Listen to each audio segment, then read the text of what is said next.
Usai dibungkam Iran, lalu bagaimana peluang Garuda Muda di Piala Asia U20? Apakah bisa bangkit melawan Uzbekistan hari Minggu mendatang? Kita akan membahasnya bersama dengan pengamat sepak bola Muhammad Kusnaini. Bungkus, selamat malam. Selamat malam.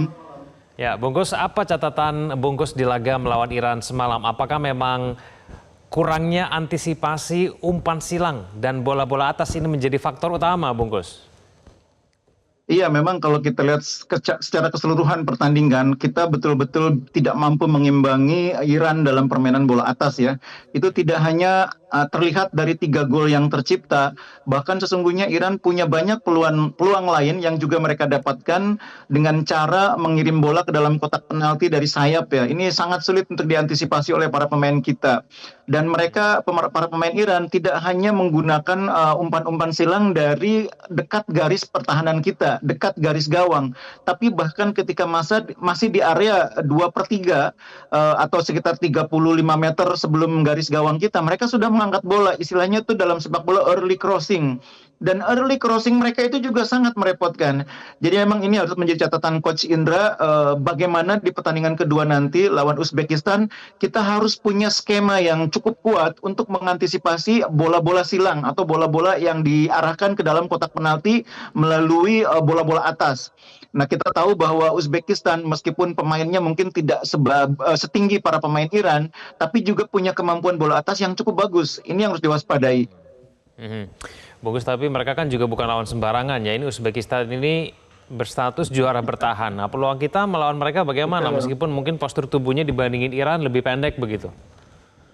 Iya, jadi di samping juara bertahan, para pemain Uzbekistan ini juga cukup banyak yang sudah bermain di Liga Uzbekistan ya.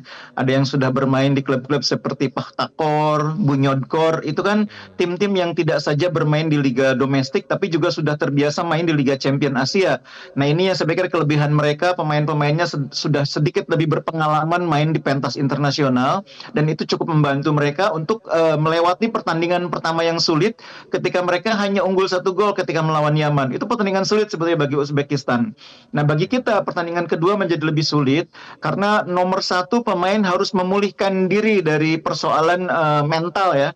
Sebuah tim yang kalah di pertandingan pertama, apalagi kalahnya cukup telak 0-3 dengan permainan yang juga tidak terlalu menggembirakan, itu memang nomor 1 harus dipulihkan dulu mentalnya. Mudah-mudahan jajaran pelatih kita mampu menyelesaikan masalah mental bertanding ini sehingga di laga kedua pemain bisa bermain lebih lepas mainnya. Tapi ada sisi positif yang bisa kita ambil tidak sih dalam pertandingan melawan Iran kemarin, Bungkus? Ya, sebetulnya sisi positifnya adalah di babak kedua permainan kita sebetulnya mampu melahirkan beberapa peluang ya, termasuk peluang yang diperoleh oleh Jens Raven ketika menanduk bola tapi sayangnya tidak maksimal ya, agak meleset. Dan di babak pertama juga ada 1 peluang, hanya saja memang terlihat bahwa pemain kita ketika sudah tertinggal itu keinginan untuk segera mengejar ketertinggalan, menyamakan kedudukan itu kadang-kadang membuat mereka agak kehilangan disiplin. Jadi di babak kedua sebetulnya kita bermain lebih baik, mampu menciptakan lebih banyak peluang, tapi kemudian kurang disiplin menjaga posisinya. Nah, ketidakdisiplinan kita itu yang dimanfaatkan oleh para pemain Iran dengan melakukan serangan balik cepat dan efektif ketika pemain kita berada di garis yang cukup tinggi, sehingga transisinya agak ketinggalan.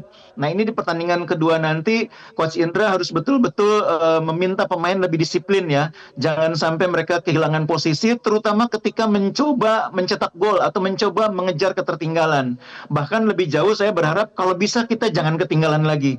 Karena pemain kita ini ada kecenderungan kalau tertinggal lebih dulu, itu lebih susah ngejarnya. Jadi kalau bisa mencetak lebih dulu, apalagi jumlah golnya lebih dari 1, mungkin akan lebih aman. Tapi itu bukan hal yang mudah memang melawan Uzbekistan.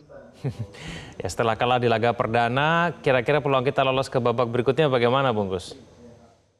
Iya, kalau saya lebih senang sebetulnya melihat dulu satu persatu ya, karena kemarin ini sebetulnya kan skenario-nya kita menahan imbang ya, 1 poin lawan Iran, kemudian 1 poin lagi lawan Uzbekistan, 3 poin lawan Yaman, dan kita berharap bisa lolos sebagai salah satu dari 2 tim ke babak knockout.